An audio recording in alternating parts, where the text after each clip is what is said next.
ரகசியம் இது. யோசிப்பினுடைய வெற்றியின் ரகசியம் தேவனுக்கு விரோதமாய் பாவம் செய்துவிட்டு ஜெயித்து விட முடியுமோ? No, never ever it was happened. இது நடக்காது.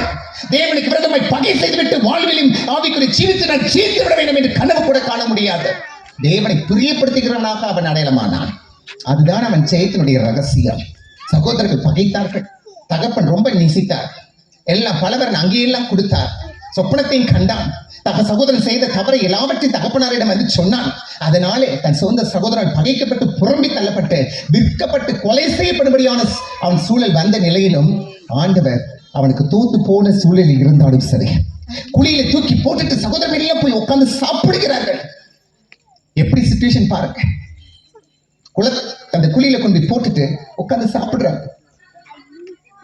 எவ்வளவு வேதனை இருக்கும் அந்த சகோதரனுக்கு, எவ்வளவு கஷ்டம் இருக்கும். ஆனால் அதே சகோதரனை கொண்டு கத்த செய்கிறார். பஞ்ச காலத்தில் வந்த சகோதரனுக்கு தானியத்தை அள்ளி அள்ளி கொடுத்து, போ என் தகப்பனரை கூட்டிட்டு வா, என் சகோதரனை கூட்டிட்டு வா என்று சொல்லி அவங்களுக்கு பள்ளிப்பணத்துக்கு உண்டான தேவையான பணத்தை போட்டு அனுப்ப மாட்டேன். ஆண்டவர் அவன் வாழ்க்கையில ஜெயிக்க வைப்பார் என்றால் ரகசியம் இதைதான். ஆண்டவருக்கு விரோதமாய் பாவம் செய்வது எப்படி நான், பாவம் செய்வது எப்படி நான், அதுதான் நம்முடைய ரகசியம்.